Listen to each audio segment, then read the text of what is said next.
Good evening and welcome to tonight's Common Council meeting for April 30th, 2019. Clerk will call the roll, please. Odekirk. Here. Hanson. Present. Sedlacek. Present. Gilson. Here. Hildebrand. Here. Wilson. Fernsler. Here. Nelson. Here. Let the record show we have a quorum. Next is the pledge. Please stand. I pledge allegiance to the flag of the United States of America and to the republic for which it stands, one nation, under God, indivisible, with liberty and justice for all.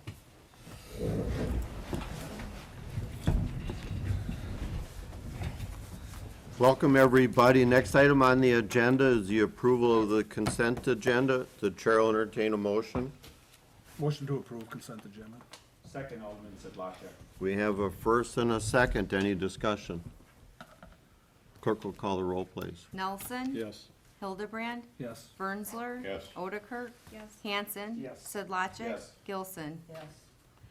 Motion carried. Thank you. Item 4 is the consent audience portion, and tonight no one has signed in to address the council. We certainly encourage people.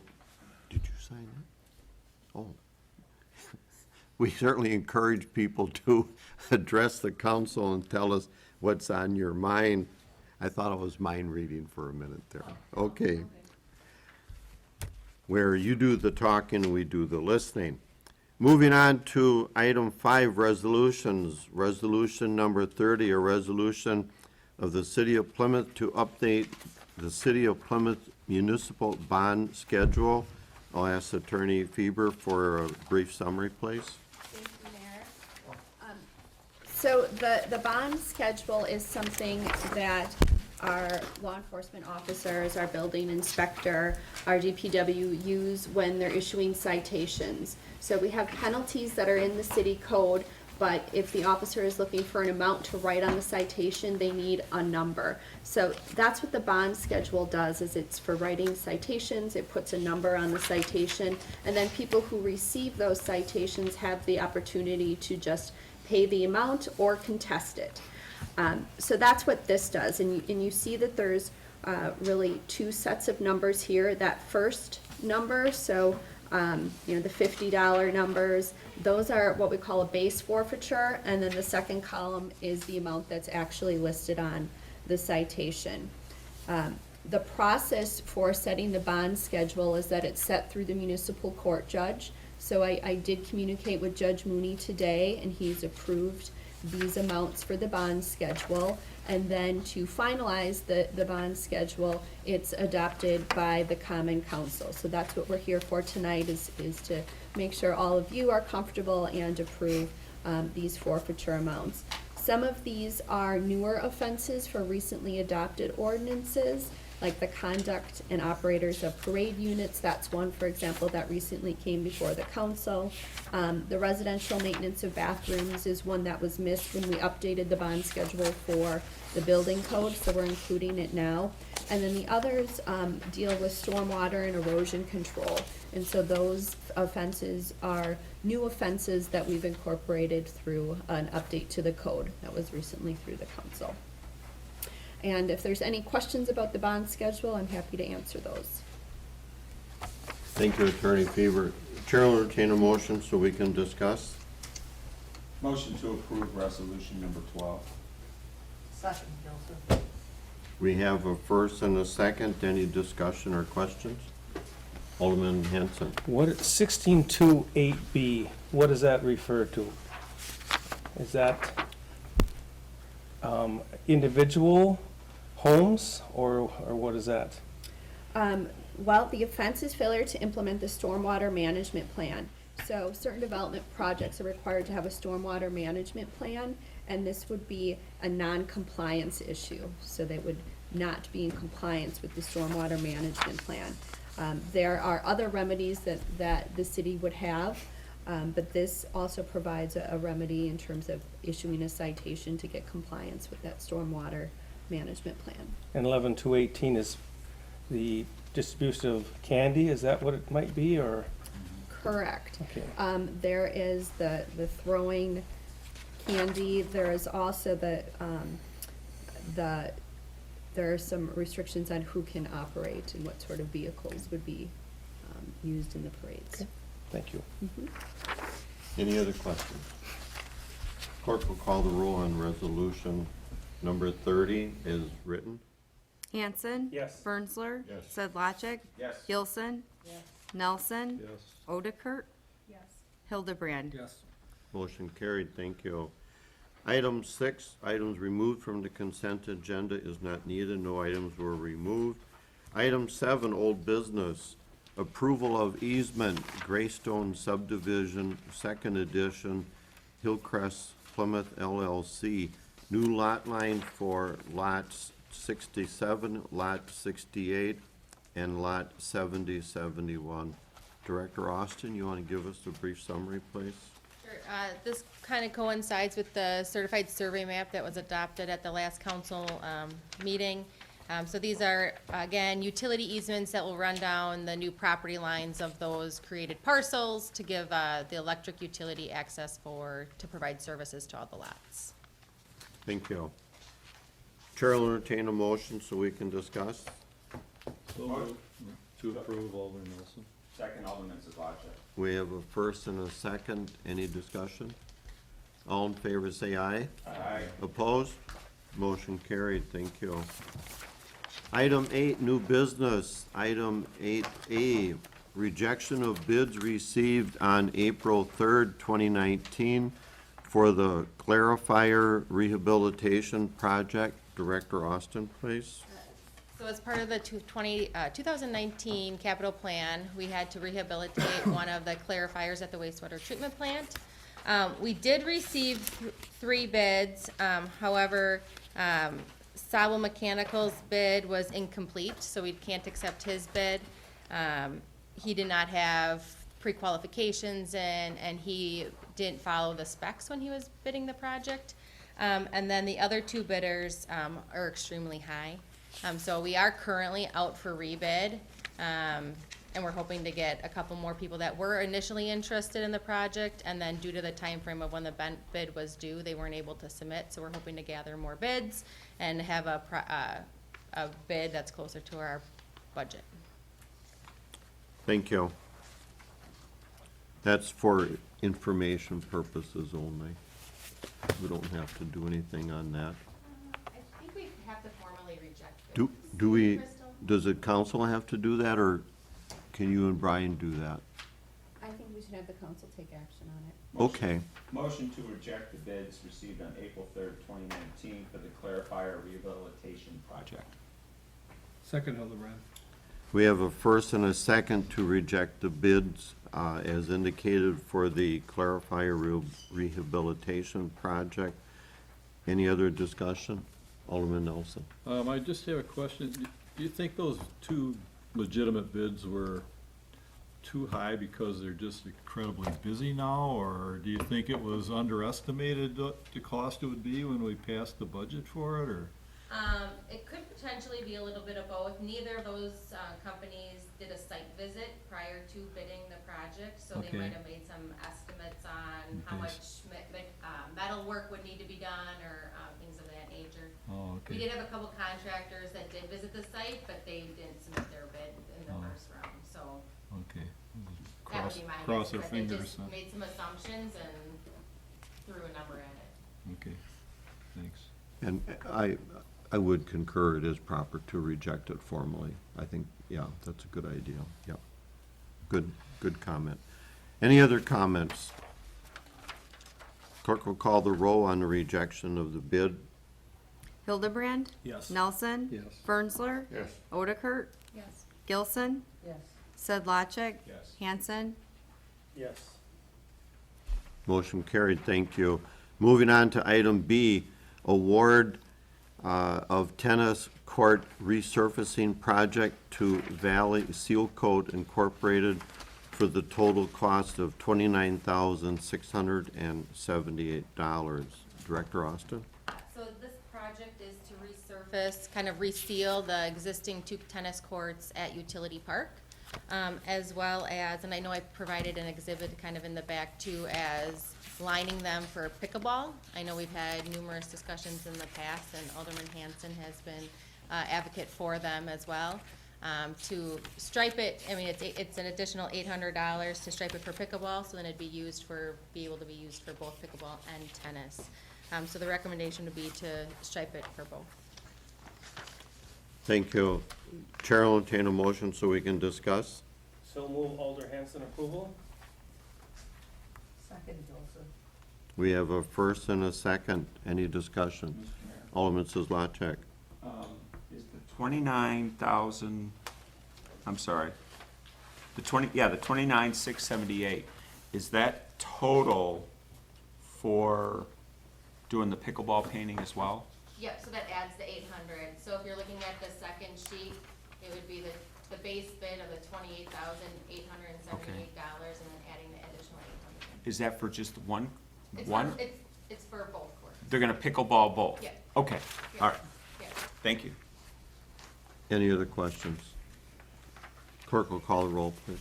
Gilson, Yes. Nelson, Yes. Odekirk, Yes. Hildebrand, Yes. Hanson, Yes. Bernsler, Yes. Sedlacek. Yes, Motion carried, thank you. Moving on to item C, award of contract to HydroClean for the sanitary manhole rehabilitation in the amount of $29,480. Director Austin? Also, as part of the capital plan, was to repair the manholes along South Milwaukee. So the proposal in front of you tonight is from HydroClean, and that would be for the sanitary manholes because they're brick. And so the store manholes have to have a different type of repair because they are already cast concrete.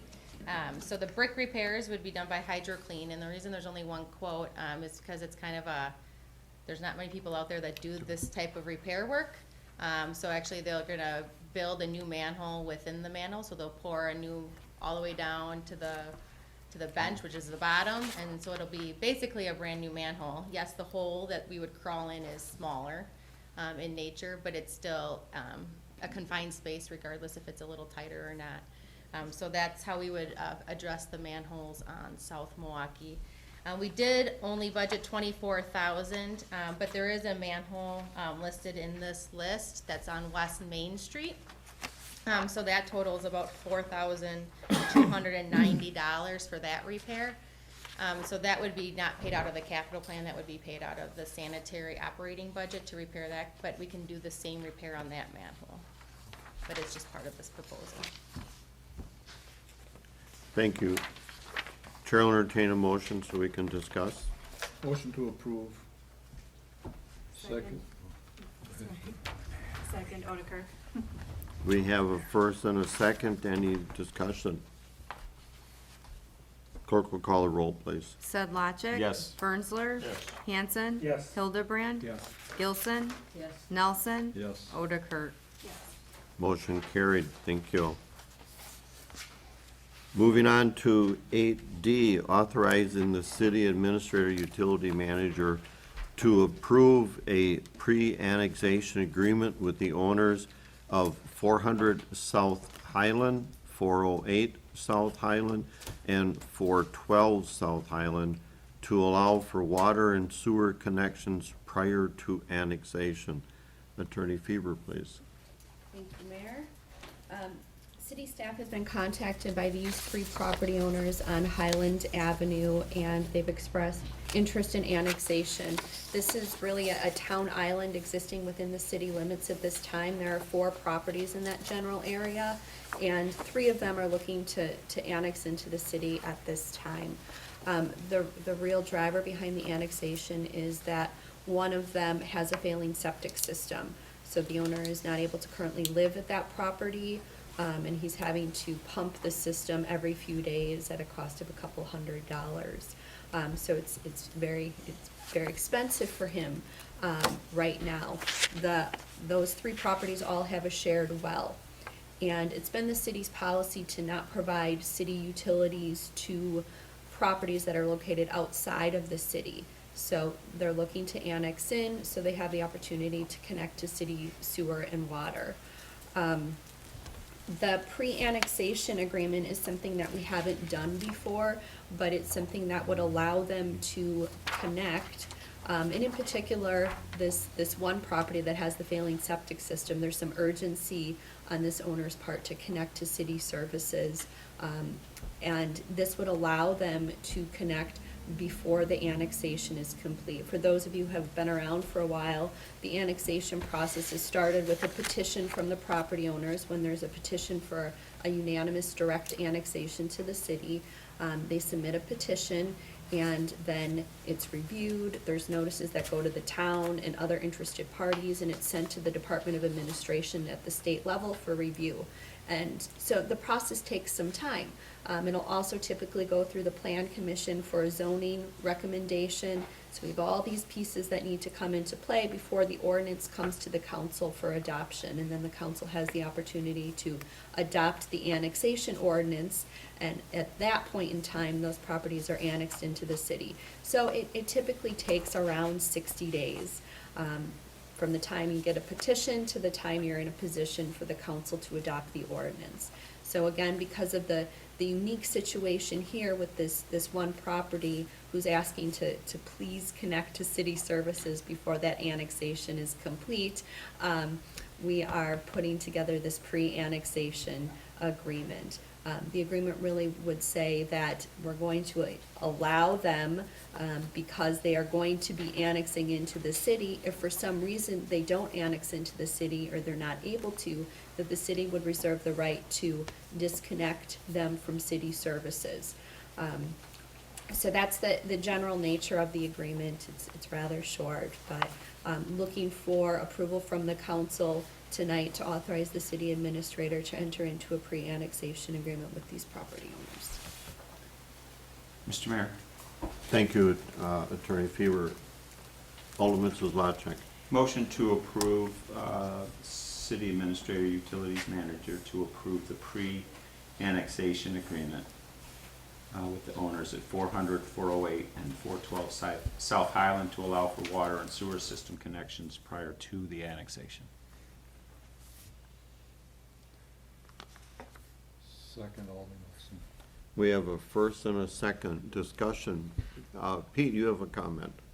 Thank you. I don't know if this is the appropriate time to bring this up, but because they would be connecting to city services prior to being members of our community, I would not be authorizing them with my building permit. I would not be doing any inspections unless requested to do so. And in a discussion with another property on PP, we should be, as a municipality, going into these dwellings and looking for clear water, cross connections, and potential cross connections to the potable water system. That's all I had to say. And I didn't know if now was the time to talk about it, but I thought I'd bring it up. What does that mean? Well, that means, for example, it's something that we do have in the city. There are actually legal connections where people are taking their sump water, their clear water, they're putting it into our sanitary system. And if we don't inspect these properties prior to that, they could be dumping clear groundwater into our sanitary system. And it just, for the lack of a better term, waters down the soup and creates more sanitary waste to treat. So we could, have them make that correction and discharge it to grade or to a storm. The other type of cross connection would be, for example, hose bibs that don't have vacuum breakers on them, which would enable a cross connection of a non-potable substance to be drawn into our drinking water. So, and you're not going in because they're not currently in the city? They're in the town, yeah. Right. So, can we I don't know. ask/require that our, And what I can do is incorporate some language into this pre-annexation agreement Okay. that spells out, upon annexation, Pete's gonna come in and do an inspection for compliance with the city code in terms of the clear water and cross connections, and other installation or construction standards that we might need to make sure. are in So place. then if these are issues, then they have to get them rectified Yes? within a certain amount of time. And like the well abandonment, you know, I think the city's policy is just no, you don't get your well anymore. So then we would have to go Oh, yeah. through that process also. Right, I believe the city code allows 1 year for well abandonment upon annexation into the city. So I know that the property owners are aware of that requirement. And what is the possibility, likelihood that through one of these steps that they're not allowed to annex? I mean, is that, In my opinion, it's unlikely. right? This council has discretion as to whether you adopt that annexation ordinance or not. I have been in touch with the Department of Administration, have reviewed the situation with them. And although I wouldn't hold them to it, I understand that they are gonna look at this situation as being in the public interest because of the situation being as it is. They would prefer that all 4 properties come in. They'll take the 3, and they do understand the urgency of the situation in terms of the failing septic system and the different environmental concerns and public health and safety concerns and things like that that can accompany a situation like that. So if this wasn't a concern, they 3 wanted to, just because they wanted to be a part of the city and there wasn't the emergency part of it, the state might turn it down, being on the side of the town, that the town wants to maintain their number of tax-paying properties. The town would have an opportunity to challenge it in the event that the state found it was not in the public interest. Right, okay. What about the 4th property? That was a question I was gonna have. Is that property ever, have they been approached, or do we not approach them? Because it'll just be 1 property in that segment then. Correct, and it's my understanding that these 3 neighbors who are filing the petition, have filed the petition, we have a little bit of cleanup we need to do, have been in touch with their 4th neighbor to try to get that person to be involved with this process. Alderman Nelson. If the 4th was annexed in annexation of a group, would they then they'd have to connect to city sewer and water also?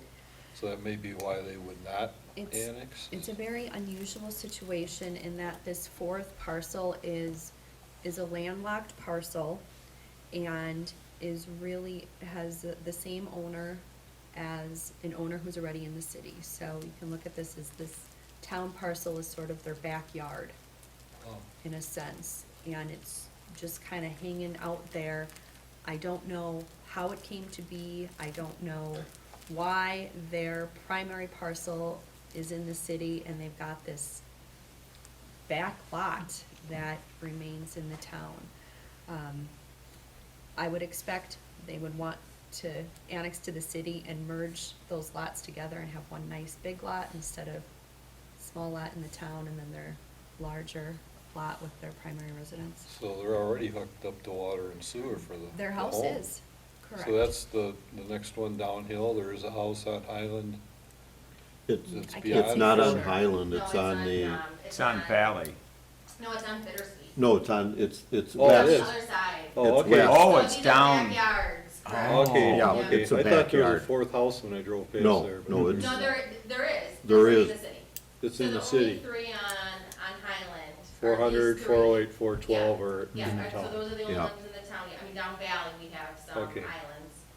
But, right, this is a vacant in the backyard to someone that lives on, I think it's Bittersweet. Bittersweet. I think Yeah, it's it is, bittersweet yeah. too. Okay. It's an outlot. I've been part of the conversation a little bit, and it would be nice, that's a polite way of saying that the 4th, the outlot, if we refer to it, would come in so that we have the same ordinances apply to everything, because technically it would be a town lot in the city, and in the town, you can do a lot of things that you can't do in the city, and you can't build on it, because it's an outlot, but it would be nice if they would find some way to convince the fourth owner to do it. So, but it's, my only concern in any agreement is that we would have significant, as you mentioned, clawbacks that once they're hooked up and all of a sudden two of them pull out, it's like, well, we already have it, who cares? Sue me. Okay, what's the price? Darn right, sue them. In other words, put enough clawback into it to ensure that they don't just back away from it.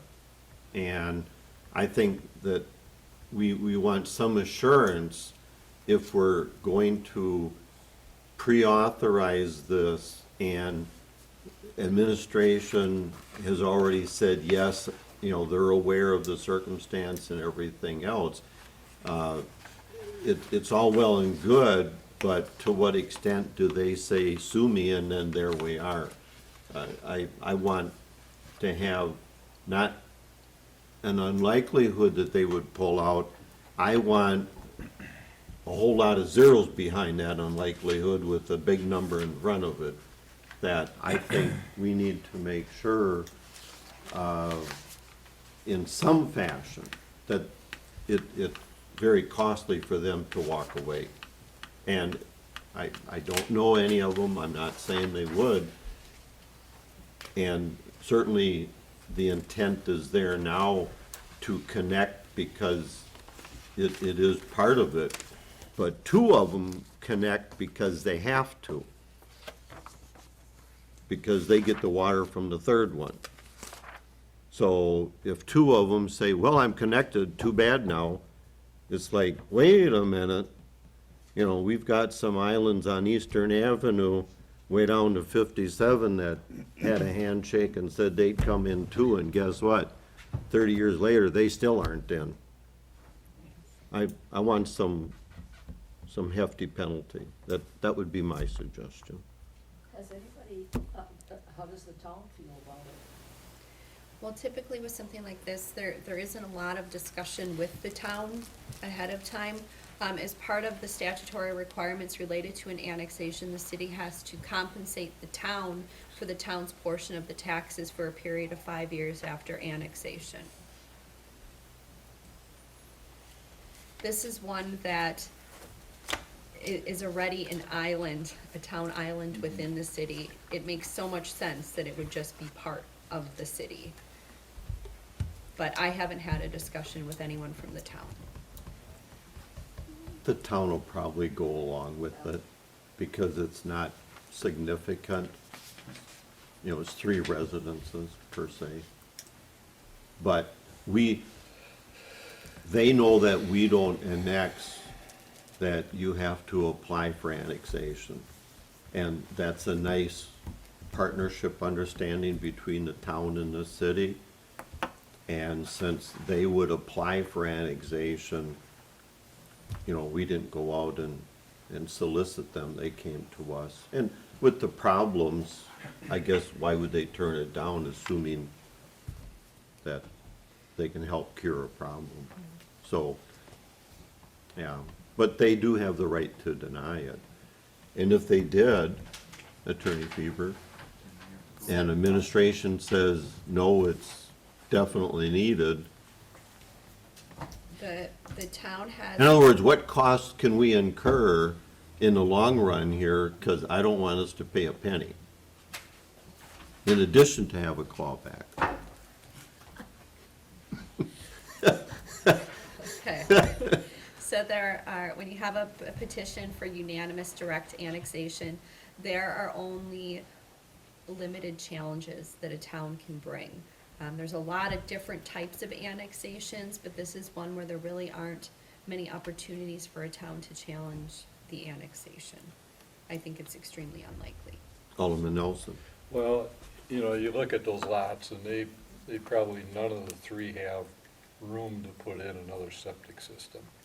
They could go to a holding tank possibly, but their options are very, very limited, so they're far better off now and in the future, if they sell to be hooked up to city sewer side, I don't see them backing away. I don't see them backing Exactly. away either, and, the county planning department will not issue them a permit for replacement of a septic system because there are city utilities available. Okay. And so under the county code, they can't get a replacement system because we've got, you know, the sanitary sewer line that runs through there. Probably including a holding tank, they could not get a permit for the holding tank either, probably. Right, so I did have a discussion with the owner of the failing system, and he said he's explored that with the county. He feels like he's stuck in limbo where he can't annex or he can't connect to the city, he can't get a permit from the county for a replacement. So that adds to the urgency from his perspective. Any other comments? Unusual situation, but certainly one we're willing to cure with the right agreement in place. Yeah. Okay. Anybody else have any concerns that they would like to have Attorney Fever put in the pre-annexation agreement? Okay. Chair will entertain a motion. We got a motion. We Yeah, got that, I'm there's a sorry. second, Okay, yep, long discussion. Clerk will call the roll on a pre-annexation agreement. Gilson, Yes. Nelson. Yes. Odekirk. Yes. Hildebrand. Yes. Hanson. Yes. Bernsley. Yes. Sedlacek. Yes. Motion carried, thank you. Item 9, Chair will entertain a motion to go into closed session pursuant to, you can shut her down, Gary, because when we come out, we're just gonna adjourn. Pursuant to Wisconsin statute 19.85, paren 1, paren G, conferring with legal counsel for the governmental body who is rendering